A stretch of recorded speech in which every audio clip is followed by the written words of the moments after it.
Good morning, everyone, and welcome to the webinar. We're glad that you're here today. We want to give a little time for folks to jump into the webinar this morning.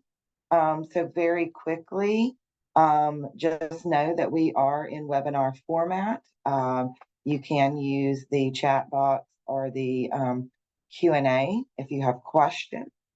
So as we're waiting for everyone to join us, we're going to do a quick little poll here, and we are going to ask y'all a quick question. So when is the 24-25 FAFSA going to open? October 1, November 1, December 2023, or great question, who knows?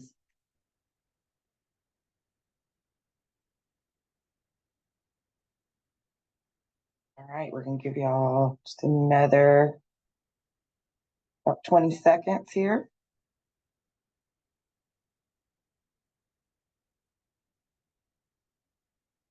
All right, looks like we've gotten most of our respondents in, and the correct answer is sometime in 2023. And our presenters are going to expound on that a little bit. So that's just a little snippet of what you're going to hear in our upcoming webinar today. All right. So again, welcome to the webinar. I'm Shannon Grimsley, the Assistant Director of External Training and Partnerships for the Woodward Hines Education Foundation and the Get to College program. We are recording today's session and will send a link to anyone who is registered. For those watching the recording, today's date is September 5th, 2023, and the material in this webinar is current through the 23-24 school year.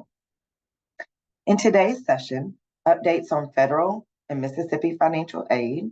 You will hear the latest changes and updates to the MAAPP application process and a sneak peek at some of the changes coming with the new simplified FAFSA that, as we said earlier, will open sometime in December of 2023. I will now share a little background on Get to College and a few logistics about the webinar before we get started. Get to College is a nonprofit program of the Woodward Hines Education Foundation, and we have 3 centers in Mississippi, one in Jackson, Ocean Springs, and South Haven. And we help parents, students, and high school counselors with all aspects of the college planning and financial aid process. And all of our services are free. In our centers, we offer personalized college counseling appointments where we can talk with students and tell them when to apply for admission and scholarship, help fill out their FAFSA, or advise on essay writing and interviewing. And as I mentioned at the beginning of the webinar, we cannot see or hear you, but we will ask that you ask questions at any time through the Q&A or through the chat. I'll be monitoring the Q&A today, and we will have time for some questions at the end, but feel free to message your questions at any time. I would now like to introduce our guest speakers for the day. Jennifer Rogers is the director of the Mississippi Office of Student Financial Aid. In that role, she oversees the administration of a $70 million annual budget and all state-supported student financial aid programs, including HELP, MTAG, and MESG.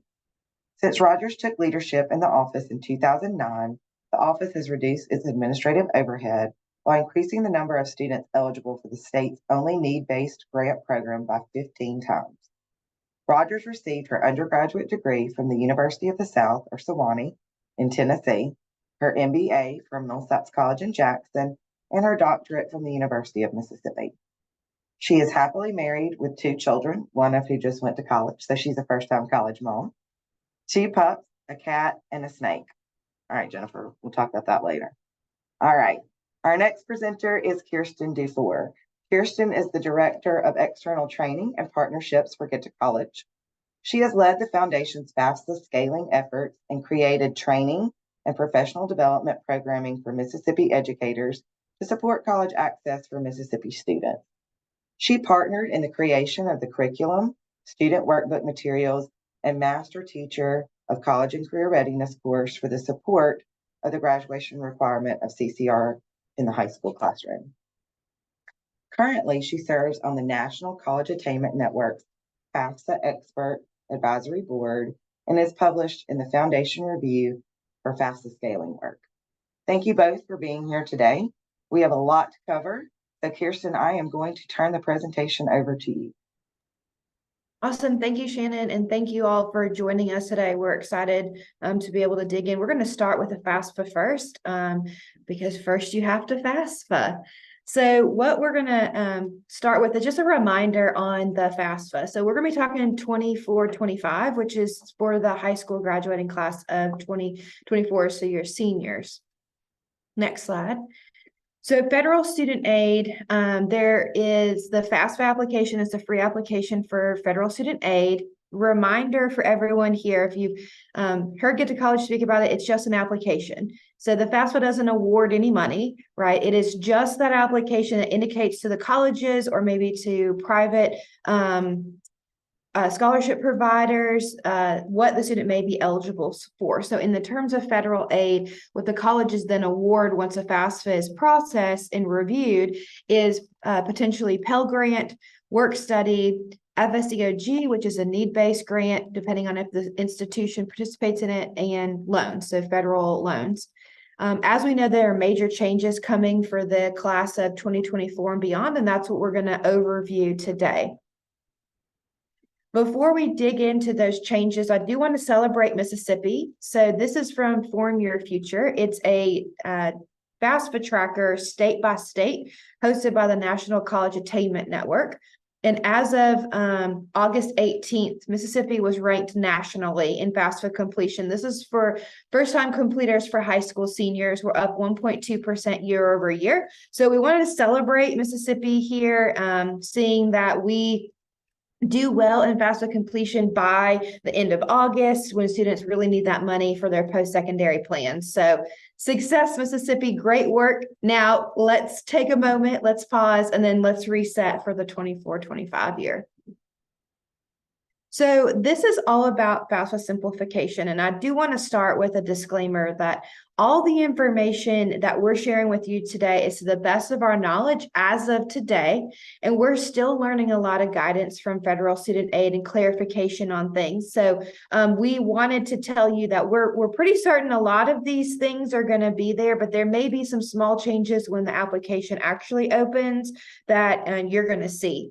I also wanted to kind of give you an introduction on how we're going to organize this information on the FAFSA today. So I've organized it in what changes you can be doing and need to know about and work with your students now, and then what are the changes as of December. And so what the form changes are going to look like. And each one of these is going to have some things, action items that you can do now with your students and parent populations. So that way you're not feeling like, well, I can't do anything until December. Well, we're going to talk about what that looks like.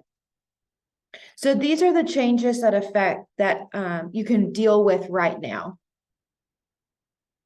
The first one is the FAFSA is opening in December. At some point in December, based off of information, we don't know the set date. So it is not necessarily December 1. It's not necessarily December 15th. It's not necessarily December 31st. It is sometime in December, and we're all eagerly waiting on the edges of our seat for that announcement. There's a lot of that, but we know that it's some point in December, and know that it's only for this year that this will be a delayed opening, because federal student aid has a lot going on right now with the simplified FAFSA, as well as student loans going back into repayment. They've got a lot of things happening. And so they have, based off federal legislation, until the 31st of December to launch it. And so they are saying at some point in December, it will open.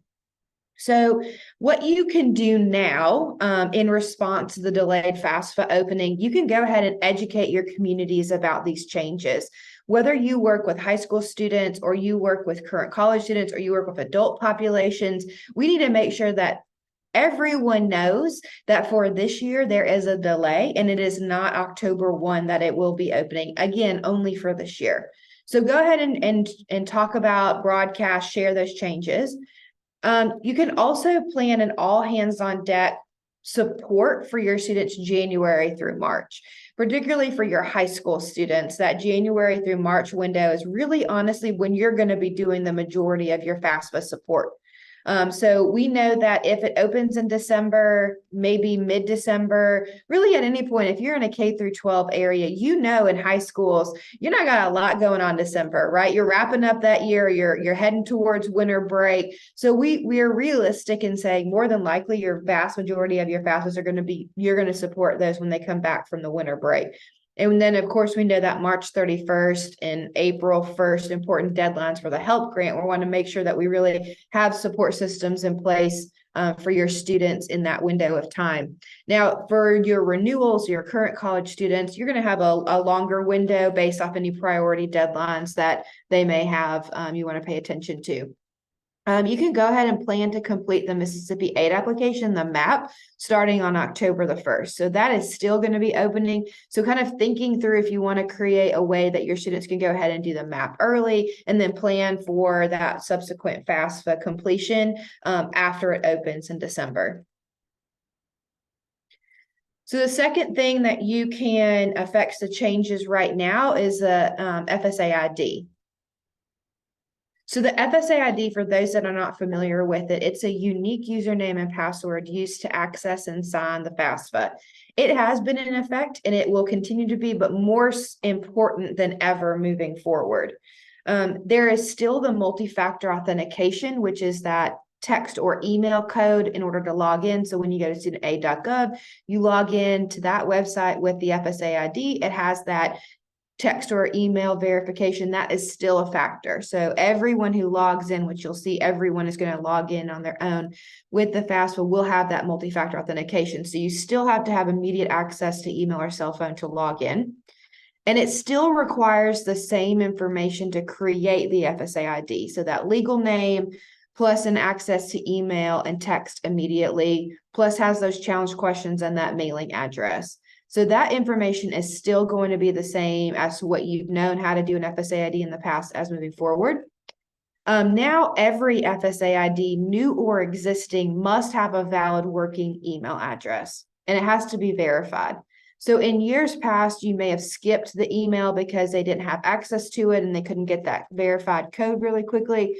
Well, moving forward, everybody who doesn't have one that has an FSA ID but doesn't have a verified email is going to have to go back and verify that email, because that's going to be a critical piece with the new simplified FAFSA form and using the FSA ID.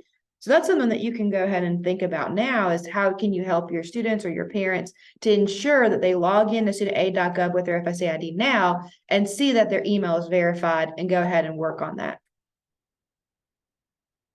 So the new process in the future for undocumented parents is that they're going to also have to create an FSA ID.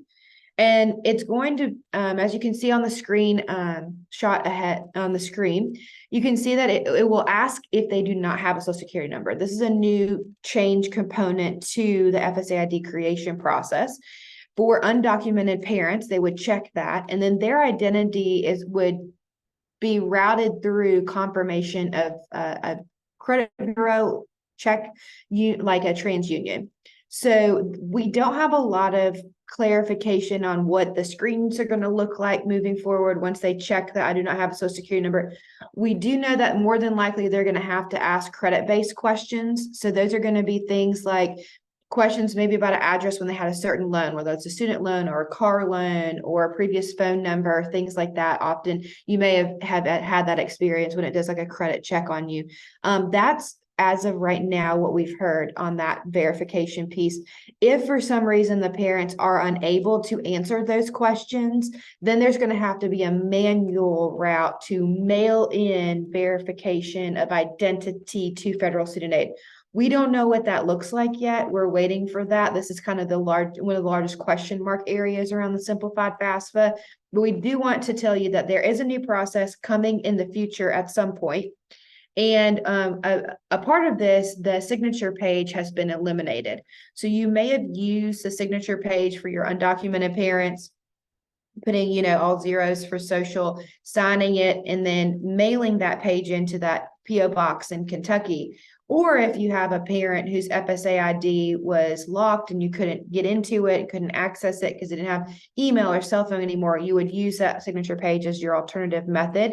The signature page is no more. everyone has to have an FSA ID to sign it electronically and log in, because it's going to be required for that direct data exchange, immediately bringing information over from the IRS, which is really the key to the simplified FAFSA.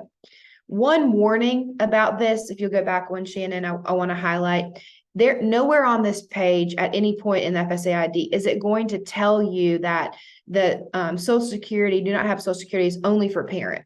So if you have a large undocumented student population, they're not going to get a warning that says undocumented students are not eligible for federal aid. It's going to let them create an FSA ID. It's going to let them log in and do a FAFSA. So you need to be, as an advisor to them, making them aware that actually they're not eligible for federal aid and they can't complete a FAFSA as an undocumented student. An eligible non-citizen, so an individual that has a green card or alien registration number, is eligible for federal aid, but an undocumented student is not eligible. So just wanted to put that out there with this change and that I don't have a social. Okay, so all FSA IDs have to be created earlier. So if you're familiar with doing FAFSAs, you know that right now you can create an FSA ID and immediately log into the FAFSA, knowing that on the backside that there's actually a match that happens with several government agencies that confirm identity. After even the FAFSA is submitted on that same sitting experience, then the individual will get an email confirming or getting their FSA ID rejected. Now, because of the heightened security with the information coming directly from the IRS to federal student aid, with that direct data exchange, the FAFSA is now requiring that the FSA ID be confirmed with those federal agencies, Social Security Administration and such, before you can log into the actual application. So what does that mean? That means that it usually takes about 3 days for that confirmation to occur. So FSA IDs must be made earlier for everyone. And so it's no longer you make an FSA ID, you do a FAFSA, you submit, you get confirmation. It is now FSA ID is made, 3 or 4 days later, you get confirmation, then you can log into the FAFSA. So just know that that's kind of a reorder and something that you can go ahead and be doing now. The people who need FSA IDs is also a big change. Everyone is going to need it. We're going to talk about that role-based experience in just a second. So I've kind of got some scenarios here on who all is needing FSA IDs. So for an independent student, the student themselves, and if they are married as of the day they complete the FAFSA, then their spouse. Both of them will need FSA IDs. For a dependent student, the student themselves will need it, and then a parent and or spouse or step parent if the parents are married as of the day they complete the FAFSA and they do 2022 taxes married filing joint, then only one parent needs an FSA ID. If the parents are married the day they do the FAFSA and their 2022 tax filing status is anything other than joint, so if it's married filed separate, if it's head of household and single, if it's 2 head of households because they recently married, if it's anything but married filed joint, both of those parents who are married as of the day, it's parent or step parent, that the FAFSA completed, they both need FSA IDs. If the parents never married, but they live underneath the same roof, this is biological parents, never married each other, but they live underneath the same roof, both of those parents need to have FSA IDs. And then if parents are married or never married, living together, and they did not file 2022 taxes, they both still need FSA IDs because both of them now will be able to pull over the certification that they are non-tax filers, but they'll have to do that individually since there's not a joint return. So the only time only one parent FSA ID is needed is if they're married, filed joint is their filing status, and they're married as of the day that they do the FAFSA. All right, what you can do now with FSA ID. Students, have them go ahead and create their FSA ID if they're seniors. They need to make sure that they verify that cell phone and that email when they create it. For the parents, begin creating FSA IDs and also retrieving access to their FSA ID. because we know a lot of times there's an older sibling who has FSA ID from the parent has FSA ID for older sibling, or they themselves have an FSA ID from their going back to school or dealing with student loans. So they need to make sure they can access it. So that may be taking some time and getting through that troubleshooting. And they need to ensure that their email is verified. So once they're able to log in, if they're having to troubleshoot that FSA ID, go ahead and verify the email address and making sure they will have access to that email in December when it opens. You can use the FSA ID creation video from Federal Student Aid. It's on their YouTube channel, and it's what we use a lot of times in our trainings and what we share with students and families. So if you're looking for a place to show people how to do that, Federal Student Aid has a really good FSA ID creation video that's out there. And then just communicate with your communities about the new undocumented parent FSA ID process and that it's coming in the future. So those individuals can't right now create an FSA ID, but in the future they will. We don't know what that date will be yet. We're waiting for Federal Student Aid to give more details and clarification on that, but just let them know they too will also have to create one in the future. Okay, so the third thing is which parent education.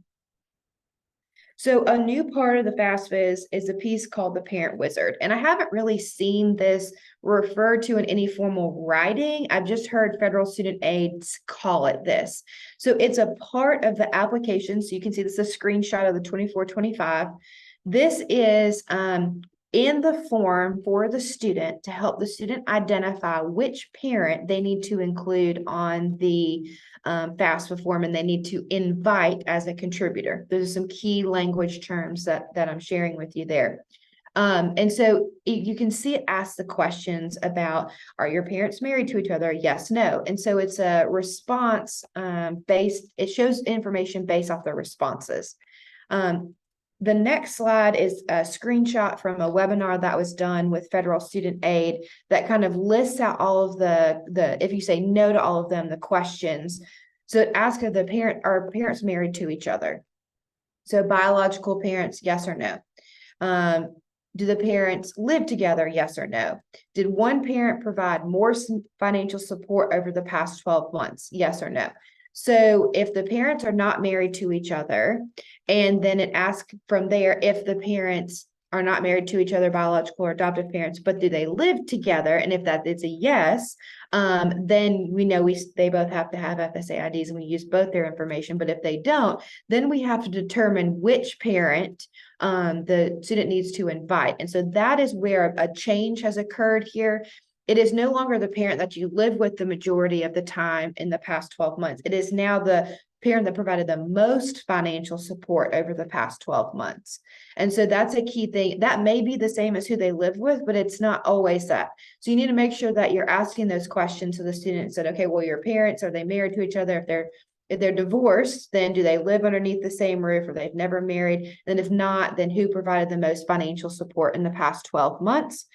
And then based off of that, that is the parent and or step parent that will be invited to contribute. So these early conversations, and if you've done the FAFSA for a while, making sure you eliminate, well, who do you live with? Because we don't want to assume that that's who provided the most financial support in the past 12 months. We really need to use that language, say, which parent provided the most financial support in the past 12 months, and then guide them to use that parent, because then that parent and or spouse will then need to work on that FSA ID troubleshooting and creation well before the application opens.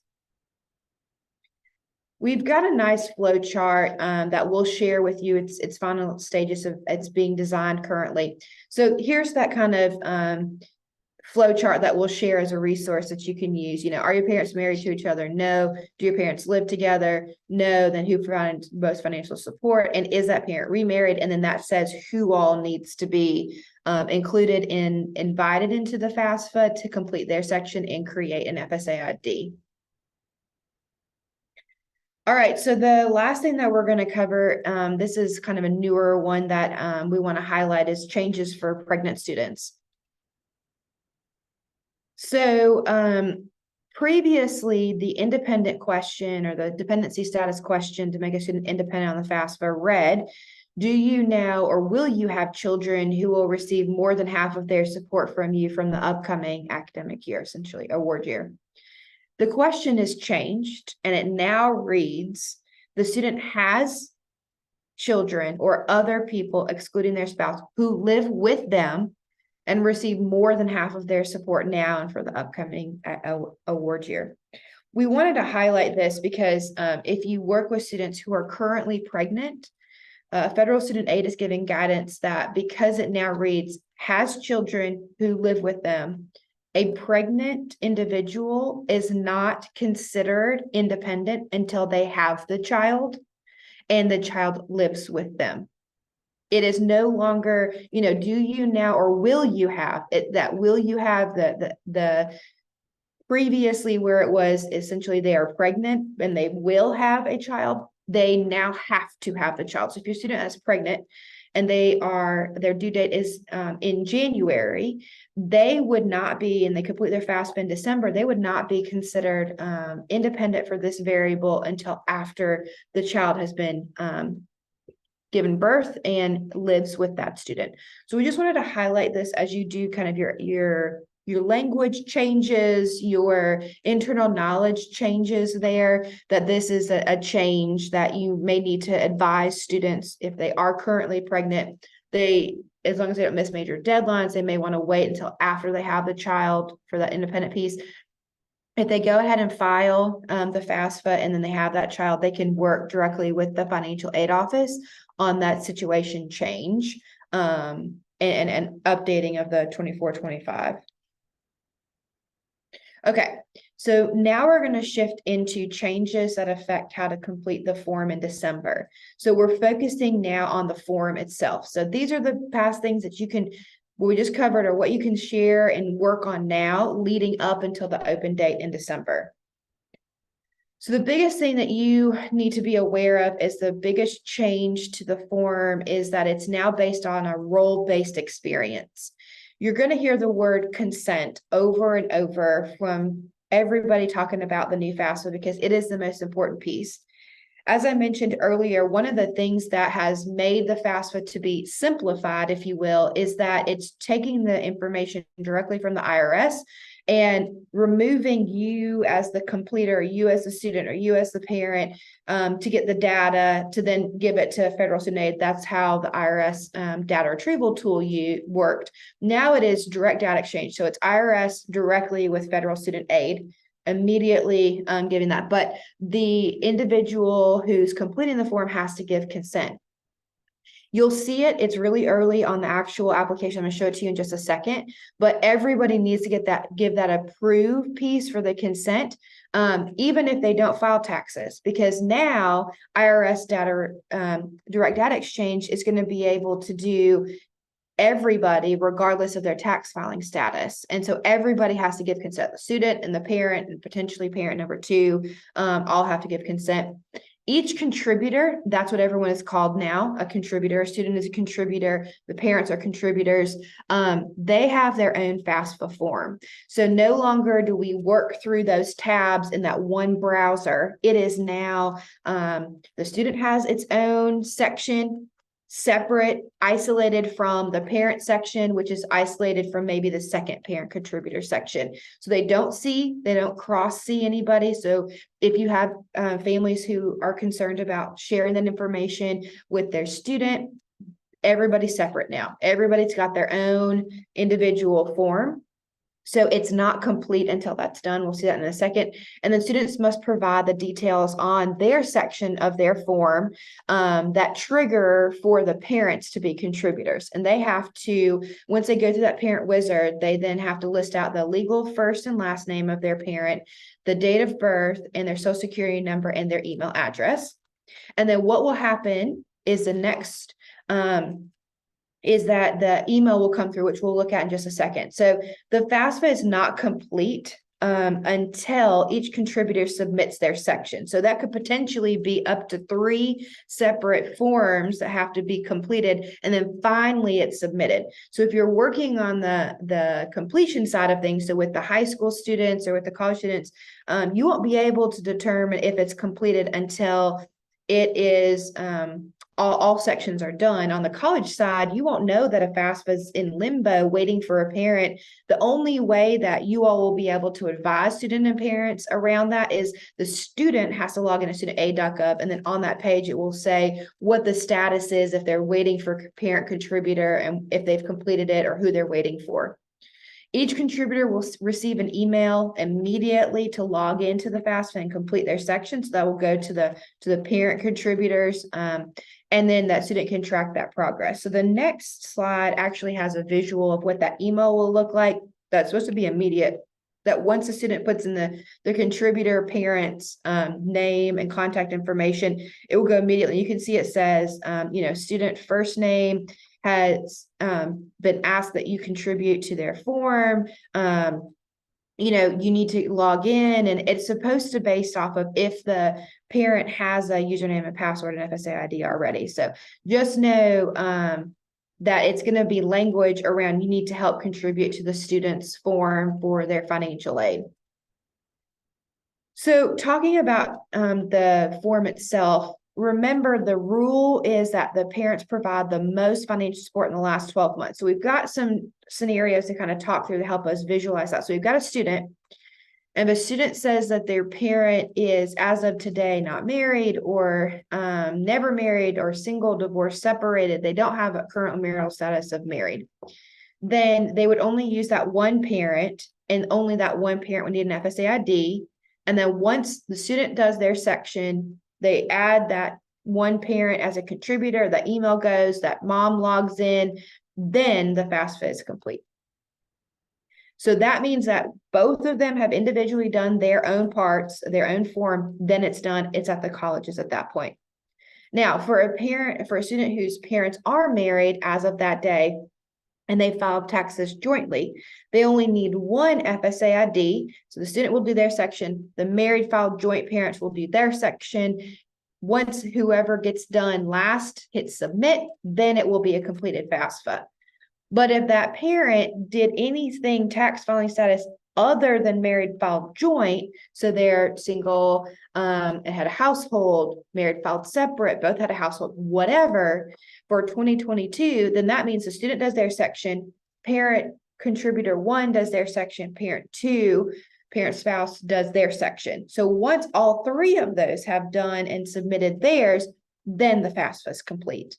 So know that this is really kind of changing the way that we've handled the hands-on support for FAFSA completion in the past with these new changes, but it's because of that direct data exchange with the IRS and security feature. All right. So now we're going to shift gears and we're going to look at what the form looks like. We're going to high level this. This is available. It's called it's like the preview presentation. We'll share a link to it to you all from Federal Student Aid. It's in their FAFSA Simplification Toolkit. These are all of the overview of what the form looks like from what they've shared thus far. The demo site that we usually use, the full slide deck walkthrough of it, won't be available until much closer to the actual opening of it. Outline of what a student is going to do. So these are the sections. No longer do they have the, kind of tabs at the top with all those. Now it's student onboarding, student identity information, consent. Then it goes through those 5 sections and then it's done. That's all it is for a student. So we're going to look through each one of these.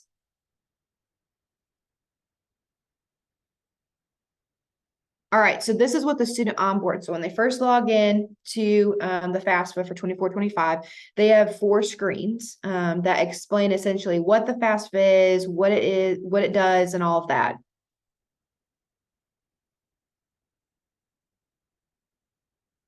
So then it goes into the student identity information, and there are several pages of this where a lot of this is going to come over directly from the FSA ID like it did previously. Then they'll manually input their mailing address. They'll do their state of residence. I do want to highlight on this screen here that it no longer asks, have you lived in the state of Mississippi since whatever date? They now have to manually input their state, and they have to manually input the date they became a legal resident. And so we know a lot of Mississippi students are maybe born in Mississippi. So then they would put the month and year that they were born. to answer this question. Then it's consent. So we've gone through, those are those first three that I showed you: the onboarding, the personal, essentially, the student information, and then now we've got consent. And this is what the consent page looks like. It's long. It has a lot of legal jargon on it that they can't change. But at the very bottom right, you'll see at the bottom of the screen, they've got that accept, and that's where they have to accept this in order for the FAFSA to really be filed. Otherwise, it is not going to happen because it's not going to pull that direct data exchange over. So the consent page happens, and then we go into personal circumstances. This is previously the dependency status questions. If you remember the old FAFSA where those were listed, now it explains a little bit more of those personal circumstances. And so there's some language change here. So this is formerly dependency status. So then it asks the student's marital status. And then it moves into their college plans. Okay. So it asks what their grade is and all of those questions, if they have their first bachelor's degree.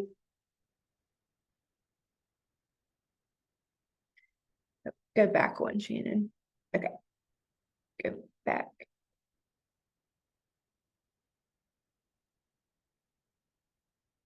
Okay. Can you hit back?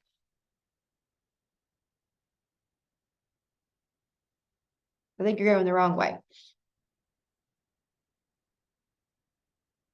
Hit the back arrow, please.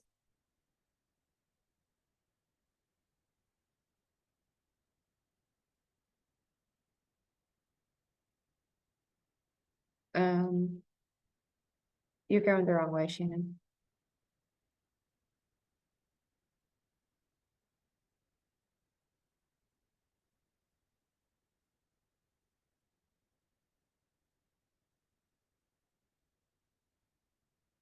There we go. Keep going. Okay. So these are the dependency questions now, all listed and now called personal circumstances questions.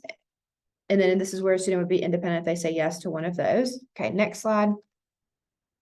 And then this is where they pulled out, again, like the old form, the homeless question, unaccompanied and at risk of being homeless.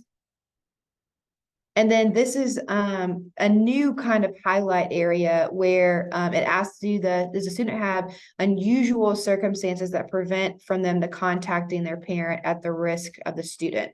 And it lists kind of some of those there. And that's new language that we'll share with y'all and more in depth in training. And then this is a new page as well that I want to highlight that we need to do a lot of advising and education. It does give the ability for the student to say that their parent refuses to provide information, but that means that they're only going to be eligible for direct unsubsidized loans. So we know a lot of times parents do refuse, but there needs to be some education cultivating that knowledge there for parents. And so this is kind of, I would say, a page that we need to proceed with a lot of education and caution leading into this so that students, you know, they're not going to be eligible for Pell Grant, they're not going to be eligible for work study, they're not going to be eligible for FASOG if they click the parent refusal piece here. It's like kind of the last resort. All right, so this is the parent wizard, as I mentioned earlier. So then it goes into them identifying who would be the contributors into the form once they've answered those questions.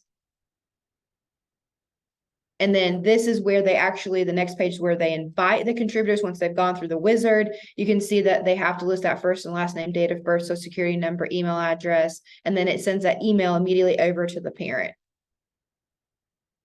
So then it goes into the student demographics. This is a series of demographic questions that were at the end of the FAFSA previously. So you can see they identify those answers, and each one of them do have prefer not to answer. Same set of questions here. And they do have the parent education status question, but they're going to be reworking that one. So, all right, so then they go in demographics. They go back to, they list the high school and they list the colleges. I do want to acknowledge the college list now, if you'll hang tight right there, Shannon. they do acknowledge that you can do 20 colleges now instead of 10.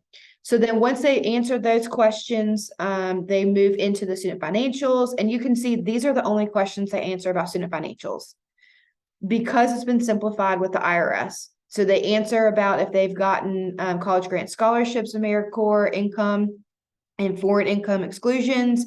And then every student will answer their asset questions as of that day. There's no skipping of this.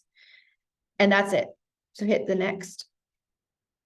And then they are going to list out their colleges here. So the next section is second to last. So this is where they list out all the colleges that they're going to send it to. This is where they can send it up to 20. There's no longer that housing question, so they don't have to indicate their housing plans here. They just list the colleges they want the FAFSA sent to, and then this is that confirmation list once they've listed all of them. And then this is the last page. So this is that review and sign.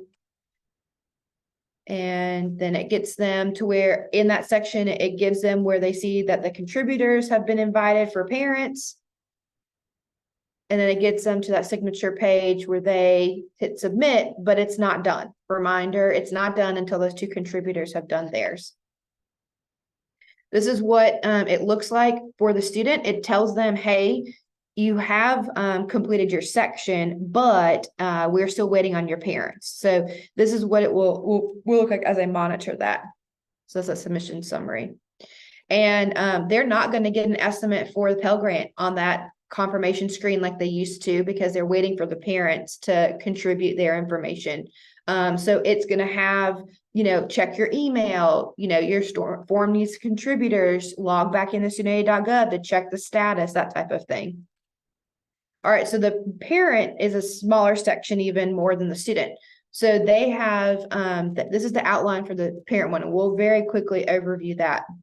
So this is what it looks like when a parent logs in. It says that you've been invited to contribute to a FAFSA to get started. They've got the information, FAQs, onboarding as well. So that's their status center. This is their onboarding, same info as a student. They've got their parent identity information that will come over with their FSA ID, since everyone has to have that. And then they give consent immediately. So they give consent that the direct data exchange can occur. Then they answer demographic questions about themselves, which is their marital status and state of legal residence and the day they became a resident, so maybe their birthday. Then they answer a few financial questions, which is very few here, as you can see, that they get federal benefits, and then their tax filing status. They do family size, and so family size is calculated a little differently. There's some terminology changes here. It's no longer household. Come to FAFSA training, we'll define these for you, but know that this is a pretty significant change.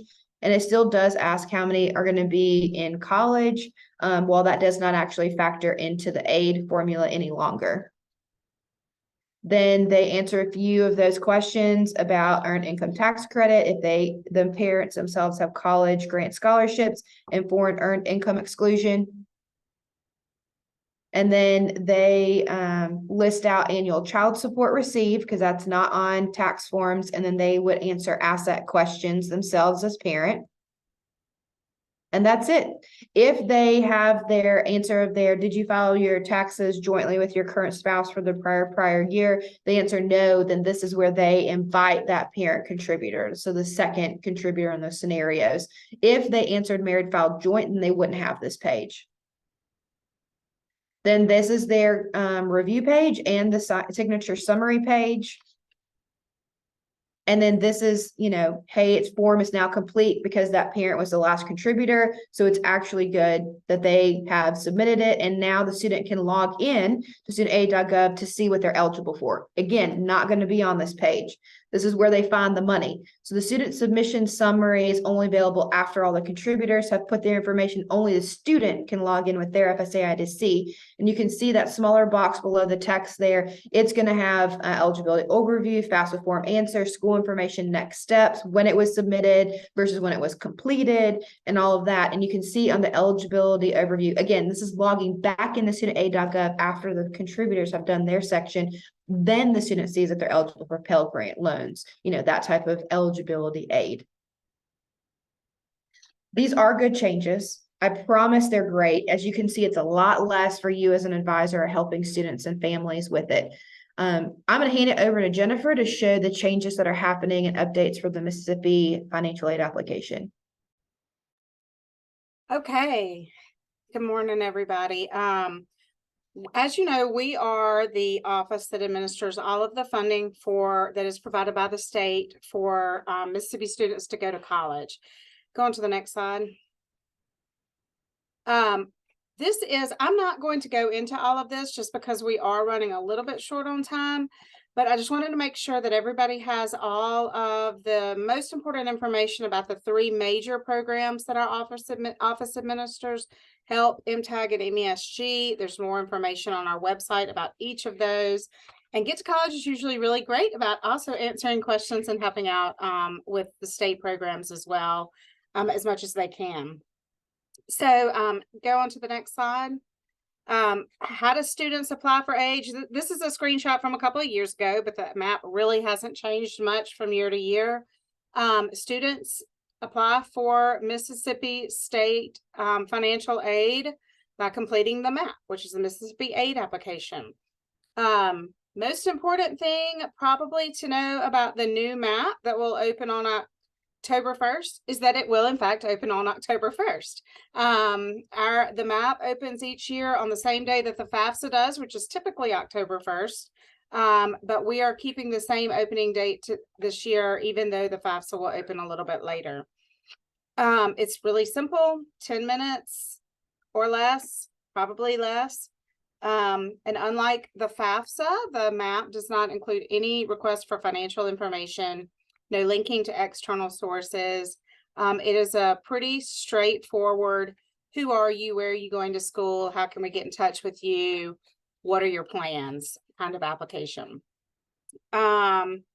Usually, of course, we recommend that students complete the FAFSA first and then come over and link from the FAFSA to the MAAPP. Students will still be able to link from the FAFSA to the MAAPP once the MAAPP opens, but with the delay and kind of the slow amount of information that we're getting from FSA, we're not exactly sure 100% what that's going to look like. We know there will be a link from the students' MyFSA account that Kirsten just showed you, but we're not 100% sure where that's going to be. So we will give you more information as we get it about that. Let's go ahead and go on to the next slide. The MAAPP, of course, is not just an application for students. It's also the student information portal, so they can log back into MAAPP and see what they submitted, see the status of their applications, see if they have any missing documents, see their awards once they've been awarded. And it's also a place for all high school counselors, teachers, and others who have access, who have been authorized to access information on behalf of the school or school district, can see information about the students. And we refer to all of the student and counselor account features as the MAAPP dashboard. Let's go to the next slide. This is just a screenshot of the main page of the SFA website, which is www.msfinancialaid.org, where you can find lots of information about state aid. I just want to point out a few things. Counselors can find a lot of helpful counselor-focused information at the very top of the left-hand side, the right-hand sidebar that has a purple circle around it. It says high school counselor info. All of your information is there. Then updates, new programs, how-tos, just anything that we kind of are trying to stress and communicate that may be new or maybe news. It will be in those collapsible boxes at the top of the page. It has a blue circle around them. And then very important, the two green buttons in the middle of the page are the application button and then the dashboard access button. So if anyone who needs to access MAAPP can click that that button that has the button on the right that has the red circle around it, and that will bring you to, let's go to the next slide, this page where you log in. Of course, if you already have an account, you can enter your username and password and enter, or if you need to request an account, you can click the blue button at the bottom, and there are other links in case you forgot your username or your password. Okay, as I mentioned, there is a lot of information in MAAPP, and a lot of highly confidential information in MAAPP. So we do have to keep the security pretty tight on that. So before anyone, counselors or teachers or anyone, can access MAAPP, even if you have had access in the past, the district or the private school, if you're at a private school in Mississippi, must have an active annual participation agreement on file. And each and every counselor or teacher must be authorized by the district superintendent or by the private school headmaster in order to access MAAPP. So we actually sent emails just this past Friday, September 1st, to all district superintendents and all private school headmasters who already have a MAAPP account, with instructions for renewing that annual participation agreement online and for authorizing or reauthorizing counselors and teachers. So once the superintendents receive that email, they can log into MAAPP, they can sign the participation agreement, and they can review and authorize a list of counselors. Real quick, if you are a new counselor who needs access to MAAPP, you should go ahead and request an account through MAAPP as soon as possible, so that you are already on that list to be authorized when the superintendent or the headmaster logs in. If you have had MAAPP access in the past and maybe you're at a new school, you can log back in and update your school in MAAPP, which will ensure that you're on the authorization list at your new school. So what happens if your superintendent or headmaster has not updated the participation agreement by October 1st? Unfortunately, you will lose access to MAAPP, but only until the participation agreement is updated. So if all of this updating of the participation agreement doesn't happen by October 1st, you will not have access, but you can get that back just as soon as that participation agreement is signed, and it can be signed at any time. And all of these processes are completely electronic. You nor your superintendent or anyone is going to have to print or mail anything. All right, let's move on. One of the most important things that we ask of our counselors, of every single high school in the state, both public and private, is to submit the academic information of every graduating high school senior as early as possible in the spring semester. The information can be submitted as a file, which we refer to as the high school grade file. Or if you're maybe at a small school and you don't have that many seniors, it might be easier to actually submit that information individually through MAAPP. We have actually been working with the good folks over at Central Access, and they have developed a new function for all SAM users, which is like 95% of the public school districts in the state, that will allow you to import your ACT score and super score data into SAM. And also, after the ACT data has been imported, they have developed a query that you can run in SAM. Like there's an ad hoc function in SAM that will create the high school grade file in exactly the format that we need it. And so you can run that query, spit it out, and send it to us. And hopefully that will simplify the process of creating and submitting that high school grade file. It is my understanding that SAM has been updated with a field for the help curriculum indicator. Unfortunately, counselors are still going to have to manually input data into that field. But if you have information in that field in SAM, when you generate the new query, the file you create will include that. There's a flyer about this that we posted in the Counselor Center on our website.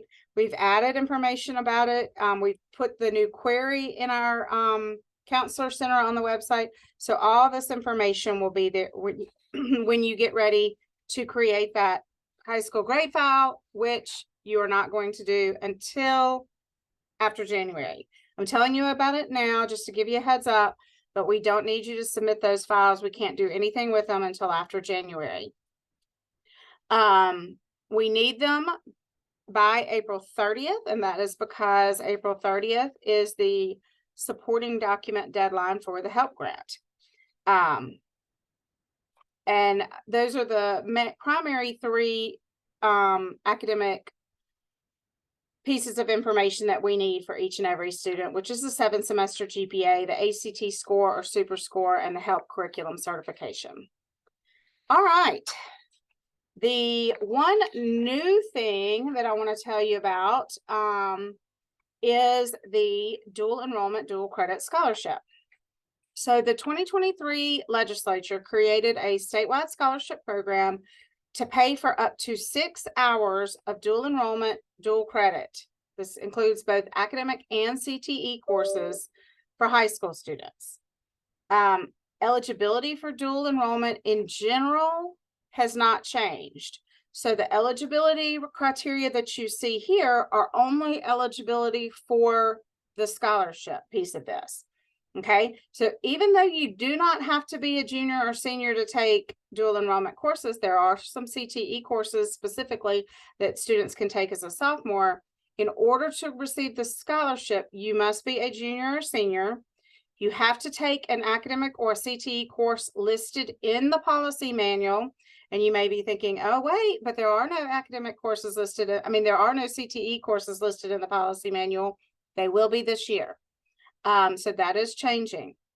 And then you have to meet all of the eligibility requirements that are listed in the policy manual. And by policy manual, I'm referring to, it's like the policies and procedures manual for the dual enrollment and dual credit courses, which is a manual created jointly by the MDE, IHL, and the community colleges.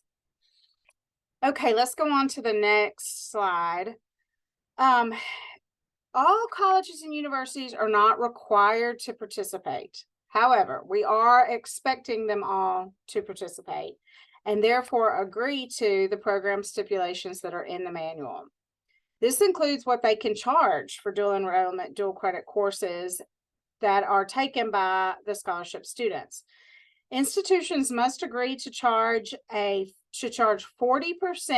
of the average community college credit hour tuition rate for the current academic year, which is going to be like $65.08 per hour for this next year.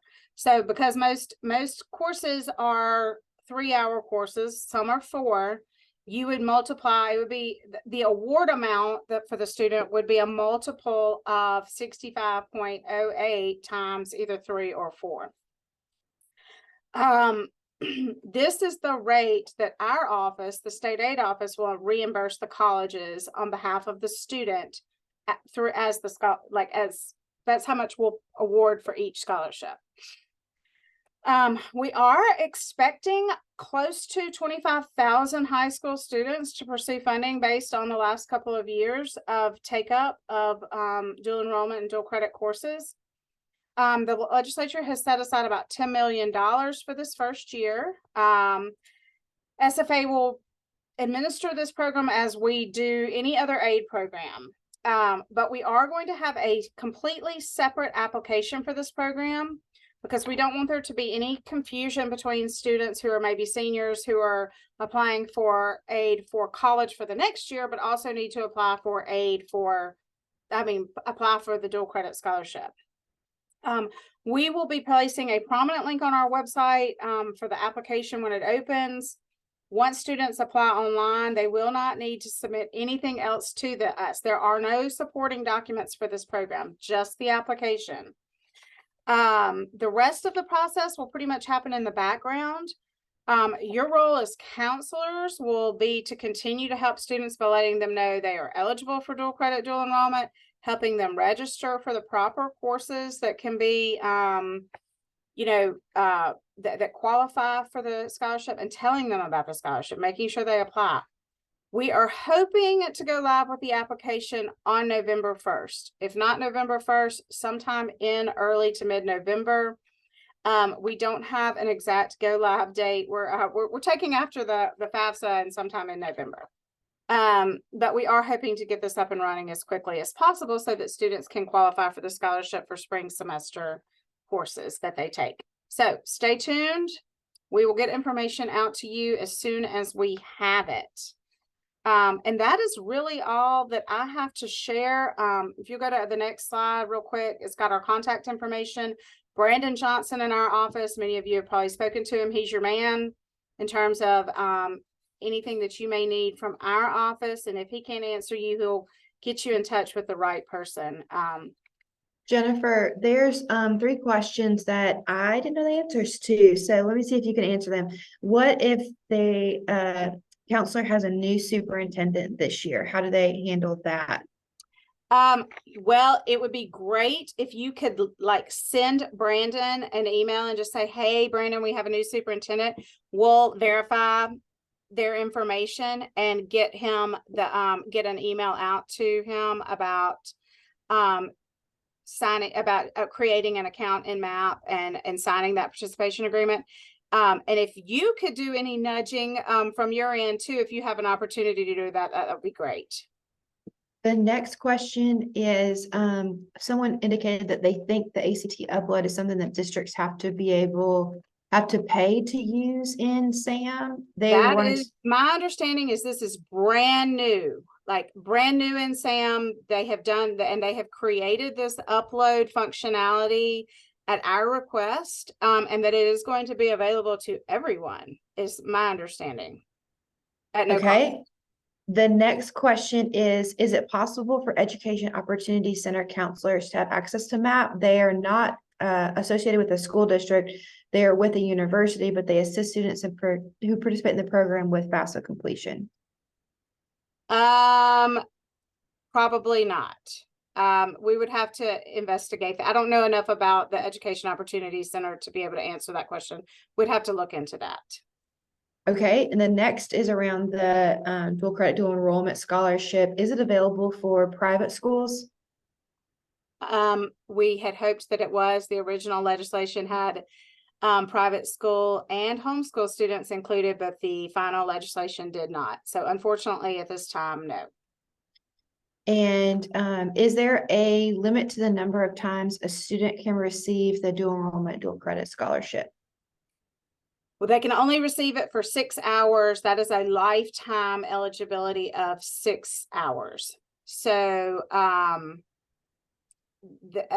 that's a one-time, so if they take all 6 hours as a junior, they would have no eligibility remaining the senior year, unless the legislature expands the program, which we are going to fight and encourage them to do, so that students have more eligibility over the course of their high school career.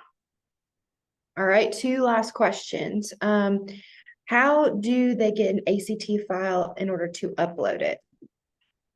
How do we get an ACT file to upload?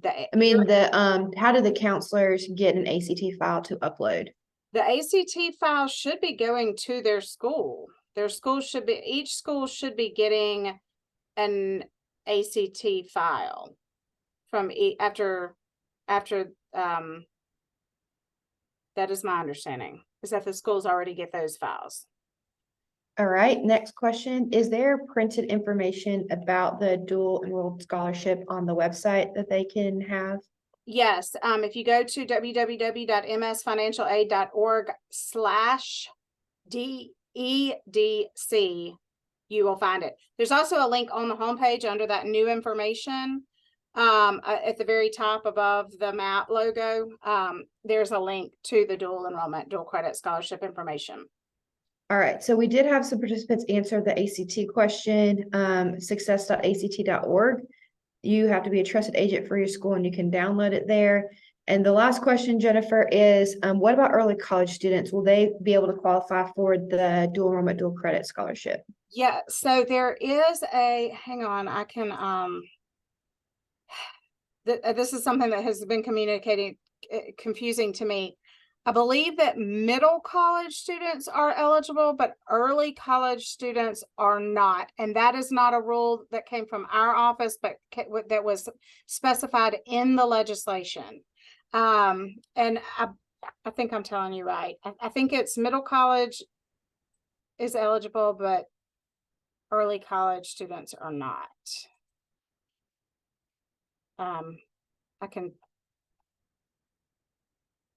check that if we need to do any more end of session housekeeping, and I'll come back. All right. Did that get all the questions, Kirsten? Yeah. I apologize on my slides earlier. I was trying to answer y'all's Q&A, and apparently I'm not very good at typing and moving slides at the same time. So Kirsten has taken over that Q&A part. So thank y'all for all your great questions today. Certainly y'all can follow up. I know we went a little over today, but this was important information. If y'all have any questions for any of us, feel free to holler at us, email us, call us, and we will try to answer your questions. So stay tuned for our next Topic Tuesday webinar, which will be next Tuesday, or not next Tuesday, will be Tuesday, October the 3rd, so a month from now. And during that webinar, we will be discussing what educators need to know to support student athletes. We will continue this webinar series through the fall and spring semesters. And if you participate in 5 webinars, you will have the opportunity to apply for 0.5 CEUs. And if you participate in all 10 webinars over the fall and spring semesters, you will have the opportunity to apply for 1 full CEU. And the remaining webinars for the fall and spring semesters are listed here on this slide, but they'll also be on our website under the educator header, then choose Topic Tuesday under the events section. Also, while y'all are there, I know you've been getting emails from both MDE, from our College Countdown newsletter, about the upcoming trainings that are happening across the state. So we've got some MDE regional counselor trainings happening in September. A lot of you have been signing up for that. This is for counselors only, but it's be a joint MDE Get to College session. So y'all keep signing up for that. And we look forward to seeing y'all in September for those regional trainings. And then we'll have some in-person college access educator trainings at our 3 different centers in September and October. These will be great opportunities for y'all to come in person and learn how to talk to students about all aspects of college access. And we will be providing some lunch and do that in a lunch and learn type format. Then we'll have lots of FAFSA trainings, as Kirsten mentioned earlier. We gave y'all a snippet today. As she said, we are learning new information every day, which is why my fearless leader, Kirsten, decided to wait. It's not that we don't want to train you, but we want to make sure that we have the most up-to-date information. If you know anything about Kirsten and about our training staff, we want to be accurate. We want to be the experts on this. We want to make sure that we're giving y'all the most up-to-date information without having to give that disclaimer at the beginning, okay? So we'll be starting those at the end of October. We'll have some virtuals. And then we chose 5 different regions across the state, kind of strategically located, where most people could get there within an hour, hour and a half, to one of our 5 big in-person trainings in Oxford, Goodman, Jackson, Hattiesburg, and Long Beach. So go to our website, find all that, start signing up, because seating is limited for these. So you'll want to get your seat reserved and get that latest information.